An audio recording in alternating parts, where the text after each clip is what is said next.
Rob, you played with Tom Brady, and you were making an interesting point in our meeting this morning about one of the adjustments, if you will, that the Buccaneers receivers are going to have to make, or what things they're going to have to get used to in playing with Tom. They're going to have to be able to take a lot of criticism and being yelled at by Tom Brady. Look, when Bill Belichick gets in your face and yells at you, it's uncomfortable, and you kind of don't know what to do. When Tom Brady is screaming at you because you didn't run the route right and you didn't sit when you're supposed to move, or didn't move when you're supposed to sit, and he's screaming at you, I think that is going to be their biggest issue. You just heard Rob Ninkovich talk about how the Tampa Bay Buccaneers players are going to have to get used to playing with Tom Brady, used to getting yelled at by Tom Brady, and this is something that, they're not accustomed to. I'm sorry, but Jameis Winston, he's not delivering the same punch. He probably can't even see you. He needed LASIK this offseason. What do you guys think, Drew? I'm with you. The Buccaneers organization, I feel like it's just one of those organizations where you look at it year after year, and there's just so many issues, there's so many penalties. It's just not a very well put together and well run organization when you compare it to, say, the Patriots, of course. I just think that whole offense is going to have to really understand that Brady is basically a coach. He's like another coach coming down there. He's pretty much the offensive coordinator now, and they're going to have to treat him as such. Drew, I think Tom Brady is actually going to have a bit of a learning curve himself, because he, just like last year, is going to have a bunch of new people who, he had a bunch of young rookie wide receivers last year who weren't accustomed to the brittleness of Tom Brady and the structure and discipline that he requires in running his offense. And I feel like, it's potential. It has potential to be a little bit destructive. And I think he needs to learn how to be patient and not let that affect his game like it did very visibly last year. On to John's point, I just think, you watched Tom Brady last year with rookie wide receivers, and that was when the culture was in place. He had Bill Belichick behind him, who was also yelling at them in addition. Now you have him going to a new place with new wide receivers where the same issues are going to appear, except the culture hasn't been built in there. Tampa Bay hasn't been tough since Gruden. Don't you guys think it's interesting right now that this news is coming out? A couple weeks ago, we heard that Tom Brady was practicing with his teammates for the first time. We see some footage of them all on the field together. They're at local high schools trying to get away from the media. 2 weeks later, we got one of Tom Brady's ex-teammates, good friends, Rob Ninkovich, coming out and being like, if the wide receivers don't run the routes and Brady yells at them, they're going to have to learn to take it. Schwallie, no, I don't really think that they're correlated at all, because I don't think that he's saying that there are issues going on. He's just saying that that the players are going to have to adjust to him, which everyone kind of knew. I just don't think that anyone has kind of really said it yet until he said it. John, what are your thoughts? It could just be ESPN just trying to talk about some bullshit just because there's no sports going on right now. No, I don't think so, because of I just trying to stir up conversation. It's not a controversy or any sort of bad thing. It's literally just Tom Brady is a massive a-hole to his teammates. We've all seen that with the Patriots, and it makes the players better. But when you're in practice and you say mess up your route barely after doing everything well all practice, Tom Brady's going to yell at you because you got your route wrong. And I think that some of these players might have an issue with that after a couple of weeks of getting yelled at by Tom Brady. Drew, I don't even think it's getting your route wrong. I think it's not running it the way Tom Brady likes. It's you could be running a perfect 5-yard hitch, but if you're not in the right spot where Tom Brady wants you to be, he's going to be like, that's wrong. And after you've heard that 8 times at practice, you're going to want to blow his brains out. Yeah, 100%. And those are the types of guys that you see with Tom Brady where it just clicks, where it's the Wes Welkers, the Edelman, Gronk, even Randy Moss a little bit, but not as much. He was just absurdly talented. Onto a point you just said, Randy Moss was in the spot he needed Tom Brady needed him to be. Randy Moss was always there. Tom Brady said, "Get into the end zone and run a straight line." Yeah. It's just that the only route that he needed was the straight line. And I mean, to be fair, but He ran it straight. yeah. And I mean, you can say kind of the same thing about a guy like Mike Evans, but Mike Evans isn't as fast as Randy Moss, so he's still going to have a different route tree. Like, Randy Moss was the only receiver in NFL history who could survive with running one route his entire career, just running a go. And that is just absolutely, because he could run by absolutely everybody. He could jump over everybody. Him and Chad Ochocinco, bro. That dude had no brains. Chad Ochocinco. He ran straight. He didn't even know routes. Yeah. He came out after Cincinnati and said he didn't know the playbook. But if Randy Moss just walked up to the line and looked at the cornerback and said, "Hey, I'm going to run straight," and ran straight, he's the only guy who could do that every single time and get away with it, pretty much every single time. What did y'all think of the uniforms officially that Tom Brady released the photos of? He looks good. Tom I Brady remember- always looks good. The uniforms Tom Brady are always always underwhelming. Tom Brady always looks good. That's That's fair. I remember when Tom Brady was initially traded to the Tampa Bay, or not traded, when he initially signed with Tampa Bay, you went off about how ugly he would look. And then when they released the new uniforms, you also went off on how ugly that man would look in that. And I honestly think he looks pretty I fire. think he looks pretty He looks good. fire. Uniforms just are ugly in general. The NFL hasn't come out with a good uniform in a long time. I A don't uniform, know. they come out with a uniform and you look at it and you go, yes. When has that happened? The worst thing about the Color Rush games is they intro one team and they look fire. You got the Raiders in their white and silver uniforms and you're like, all right, this is going to be sick. The Rams come out in their mustard yellow uniforms and you're like, all right, I'm out. This is now visually not I don't attractive. even want to watch this game anymore. I just wish the NFL would just go back to just classic uniforms. Home, away, let's just run it back. I love the classic Giants, the classic Niners, just classic uniforms. Let's get used to them. They're fire. I don't know. I mean, I don't think that... Oh, Ravens all purple. Sexy. That one is sexy. Anthony Lynn's comments, Andrew, really kind of fit with what I have heard as I've spoken to other general managers and coaches and others within the league, is that at minimum, there's a better chance right now that Colin Kaepernick will at least be on somebody's emergency list, the guy who would get a call if somebody gets hurt, if you need someone to step in and play right away as you get into the season. And I know there's going to be some people who say, well, why don't you just sign him now? The mere fact you've got a head coach out there saying he would be on the tryout list if something happened is a big step forward from where we have been in the past. If you want to make a move that is based on football, and I think that we would all agree that Colin Kaepernick is more talented and has a better track record than a bunch of the quarterbacks who are right now on rosters, anytime you've got a guy who's been out of the league for 4 years, you would like to bring him in, at least visit with him, work him out privately. Recent reports have surfaced that Anthony Lynn has talked about Colin Kaepernick being a viable backup option for the Chargers this season. John, what are your thoughts? Do you think Colin Kaepernick can still play in the league?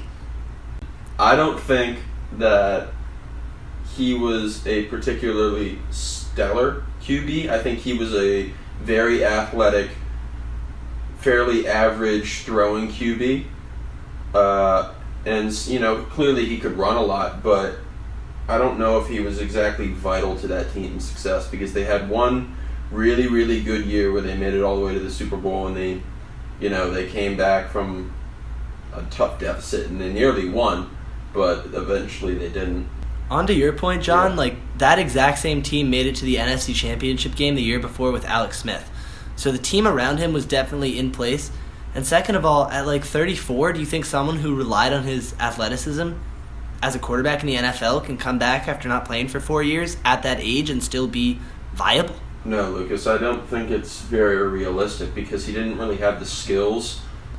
He had enough athleticism that his throwing, the liability of him throwing the ball was able to be overlooked because he was able to run the football so well. And so now that he has probably lost a lot of that athleticism. I mean, I don't know if he is exactly going to be a very productive QB. What about you, Drew? What do you think? Yeah, I mean, I agree with you. I just think he's 32 now, and I think what Anthony Lynn was saying was basically just, he's on. It came out that he's on the workout list, and so Anthony Lynn was just saying he's a good person to have there, I guess. Which I guess makes sense. You do have already 3 quarterbacks, as he said, which are all solid quarterbacks. Kaepernick at this point in time, I just don't think that he would still be viable, really, as a starting quarterback in the NFL. I mean, I think he was a pretty good quarterback when he was younger for a couple of years there on the Niners. I mean, he wasn't an exceptional thrower like John said, but he was almost well ahead of his time. I don't love the comments if I'm Tyrod Taylor or Justin Herbert. Like, I'm kind of thinking, like, okay, I just got drafted or I just got signed here as a free agent, like, new offense, some nice pieces around me, let's go. And all of a sudden, my coach is coming out being like, yeah, we got Colin Kaepernick on our backup list. We might sign him in the season. Yeah, and now they're also going to have to deal with, like, all the media that could potentially come with news like that. Herbert's probably going to get questions like, oh, what if Anthony Lynn decides to sign Kaepernick? Like, how would you feel about playing with him and working with him and all of that? And they then have to field those questions. They're probably just like not too excited about this situation. Drew, I don't necessarily think that Justin Herbert will care unless he was just profoundly uncomfortable with Tyrod Taylor being there in the first place. I think he fully expected someone to be there as the starter before him, that because he was just drafted. I mean, I don't think this is anything new. It's just a new person fulfilling a role he was already aware that was going to be there. Yeah, I guess it doesn't really affect Herbert that much in that way. I think it would affect Herbert more in the fact that if I was a rookie quarterback, especially a guy like Herbert, where it's like he's not a Joe Burrow who's ready to go, like he might take a little bit of grooming. I personally just would not want the media storm that comes with Colin Kaepernick. I don't think that would do well for his development versus a guy like Tyrod Taylor, who has also been in that mentor role multiple times now. What you guys are both kind of hinting at, Drew and John, is it's just a little drama that you don't need as a rookie quarterback going into your first year. Yeah. Mm-hmm. That's basically what I'm trying to say. Moving on. What I don't understand is that Anthony Lynn is coming out and saying that Colin Kaepernick might be a good fit. Aren't you kind of looking for someone in a backup role to maybe groom Herbert, help him out?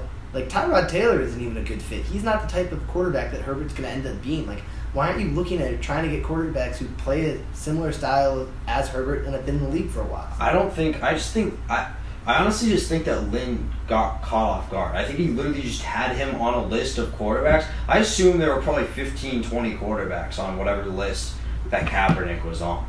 And so, I mean, I don't think he would be anywhere near the top of that list. Maybe he is, but we have no way of knowing. But yeah, I agree with you that I don't really see him as a great mentor for Herbert. Although I do think that Tyrod Taylor could potentially be a solid mentor, because I've never heard complaints about him or anything like that. It seems to be a pretty solid guy. He's the quarterback who gets his job taken away constantly, never complains, and continues to be a great human being. That's what we should all love. Tyrod Taylor. Tyrod Taylor's a homie. I had him in fantasy that one year he broke out for the Bills. Shout out Tyrod Taylor. We Shout love out you. Tyrod Taylor. AFC West, I think, is very competitive. Chiefs to win, Broncos second, Chargers and Raiders. I love the Chargers roster. But this is a quarterback coach league.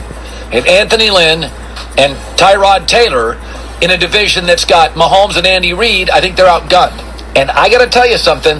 I thought Vic Fangio did a really good job in the second half of the season last year. I thought Denver really came alive, and I love Denver's offseason. Chargers rounded out 5-11. I'll watch their schedule and see. I think the division's too tough for them. I don't think they're good enough defensively to compete. The Raiders 5-11. So Colin has the Chiefs at 11-5, one win worse than their 12-4 record last year. We'll start the Chiefs' schedule week 1, home against the Texans. I'm giving them a win. It's a win. That's a win. 1-0. At the Chargers. It's another win. It's a win. Win. 2-0. At the Ravens. That's a loss. Loss. Win. Wow. 2-1 though. Home against the Patriots. That is a win.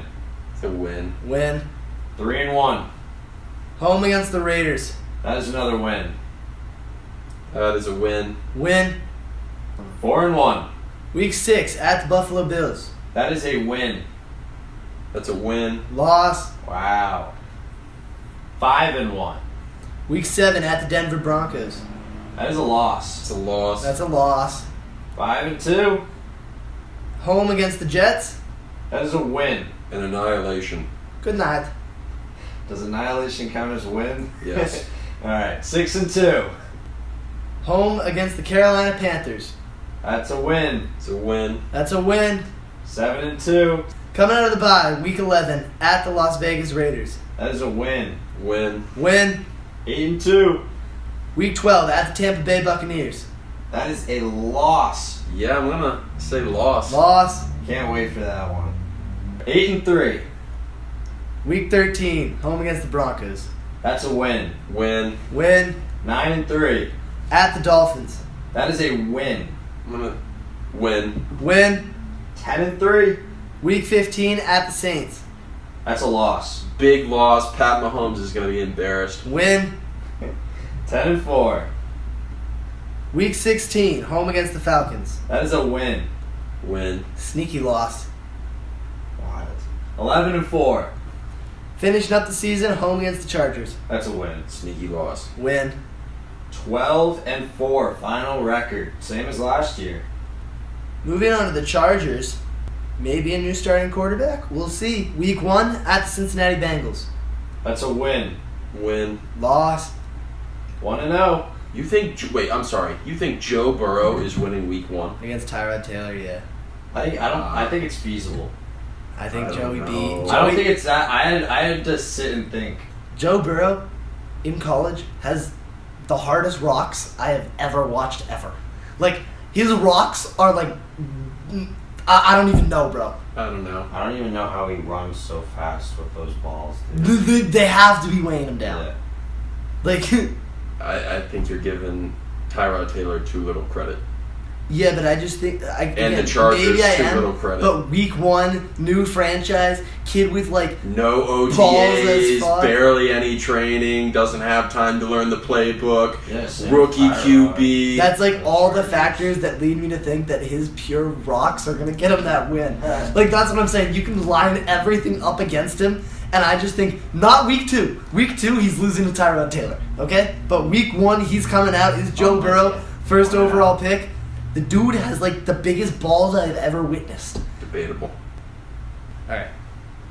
Let's start with week 2. 1-0. Week 2, home against the Chiefs. That is a loss. Loss. Good night. 1-1. Week 3, home against the Panthers. That's a win. Loss. Loss. Wow. 1-2. At the Tampa Bay Buccaneers. Loss. Loss. Loss. 1-3. At the New Orleans Saints. That's a loss. Loss. Loss. 1-4. Week 6, home against the New York Jets. That's a win. Win. Win. 2-4. Week 7, at the Miami Dolphins. That's a sneaky loss. Loss. Loss. Love that. Wow. 2-5. Yeah. Week 8, home against the Jaguars. That's a win. Win. Win. 3-5. Home against the Raiders. That is a loss. I'm gonna give them the win. Loss. Coming out of the bye, week 11 at the Denver Broncos. That is a loss. Loss. Win. 3-7. At the Buffalo Bills. That's a loss. Loss. It's a loss unless Tyrod's still at QB. Fair. 3-8. Home against the New England Patriots. That's a loss. Win. Loss. 3-9. Home against the Atlanta Falcons. That's a win. Win. Win. 4-9. Week 15 at the Las Vegas Raiders. That is a loss. It's a win. It's a win. 5-9. Week 16, home against the Broncos. That is a win. It's a loss. Loss. 5-10. Finish up the season, week 17 at the Chiefs. That is a loss. Loss. Win. No one on the Chiefs is going to be playing. 5-11. Today we welcome Brian Louderemilk to the HangTime Headlines podcast. Brian played football at Claremont McKenna College this past year after battling an ACL tear in his freshman year. Brian, what was the recruiting process like from high school?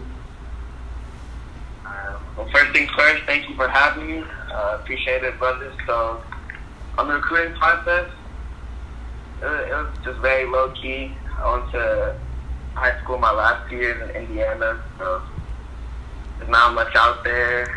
Got a lot of looks from D2, NII, D3 around the area, and a little bit East Coast. And then the only thing out west was Claremont McKenna and Pomona. But I say recruiting was just very low-key. You happy you headed out west from Indiana? Yeah, because I'm originally from California, so my house is only an hour away from school. It's just where I need to be. So it all came into place, and the cars are mine. All right, man. Who do you model your game after? Definitely Matthew. I'm a smaller player in OT, but he's the dog on the field, just tenacious, crafty, always making plays, always around the ball, and just like the craziest stuff that happen on the field, he makes it happen. So try to be like that. The honey badger, dude. I love that. Just a wild card. The honey badger. So what's it like being a multi-positional player? The playing part, that's easy. Like once you get out on the field in the game, you know it's game time no matter what. But the learning is difficult, at least on the college level, because each position group has a lot of tasks to memorize, plays, and what to do on the field, what they're supposed to do. So switching around is a little difficult learning the playbook from that aspect, but playing a lot of positions, that is fun. I like it that way. True, bro. What is your go-to move one-on-one in the open field with a man to beat? Definitely the little juke plus a stiff arm. Get them off their feet, and then if they're still close to, you finish them off the stiff arm and get off to the races. What would your juke rating be in Madden? I'd say a 94. 94? 93. I wouldn't even say that's my best Madden attribute, so I'll put it at that. What's your best one? Awareness, elusiveness, which is similar to juke, but it's the full arsenal, and agility. Let's put all the moves together is what makes the whole. Hell yeah. Love that. Alright, so those moves probably come in handy when you're returning kicks and punts. So what's it like returning a kick or a punt for a touchdown? The first thing, like right before you cross the plane, you look back and you're like, shit, I really just did that. There's a lot of men behind me right now. And then the second, it's probably damn hard to tell. Because whenever you take something back, you juking, you sprinting, you just get fucking gassed out there. So after you celebrate, you get on the fucking sideline and start huffing and puffing. You're like, shit. Yeah. The celebration must keep you amped until you get to the sidelines, at least. Yeah, of course. Everyone's dabbing you up. People run down the sideline to greet you. The coaches throwing their headsets. Returning is probably the little to do on the field. I can't even lie about that. All right. So what's your craziest on-field moment?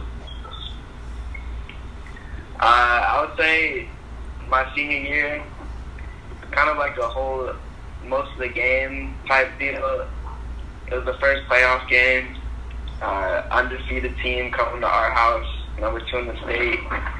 It was early in the game. I remember I smacked someone, and out on the sideline, they're screaming, Black Lives Matter, Black Lives Matter. Keep in mind, I'm like one of the only black kids on the field. Jesus. After that, I went crazy, dumb, stupid that game. 3 touchdowns in the first half. We was whooping their ass, 21-0 at halftime. That's fire. Hell yeah. it was a good feeling after the game, just like making their racist asses go home crying. Can you talk a little bit about your injury and the recovery process? So yeah, the injury, my knee pretty much was crunched. I tried to go for a tackle, playing in the Indiana All-Star game, and my knee was going backwards, so I didn't know if I was going to come back after that. And the recovery was tough. I'd say just for anyone out there who, might face an injury, just be patient, because I was always trying to rush back, never thought it'd be the same, but the more patient you are, just working at it every day, the better, because it just takes time. Time's on your side with the injury. When you got hurt, did you immediately know that something was wrong?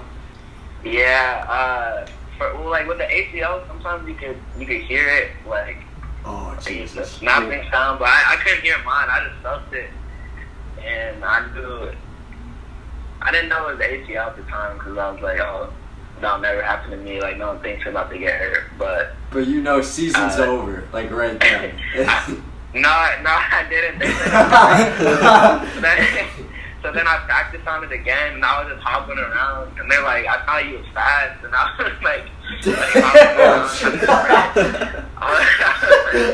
hopping around on one leg. And then the next day, it just got real swollen, and another doctor looked at it, he's like, yeah, you tore your ACL. Yeah, dude, I don't know if your juke rating would be a 94 on one ACL. So how did your injury affect your game? Well, this past year, I'd say I was less explosive than before. Less speed, jumping. And because I came back and played around 9 months after recovery. And I'd say it took about a year and a half to get back to 100% of what I was before. So just explosiveness on the field, a little lacking, but if I need to, it's back. So you've been talking a lot of smack on this call, but do you talk a lot of trash in game? To be honest, no.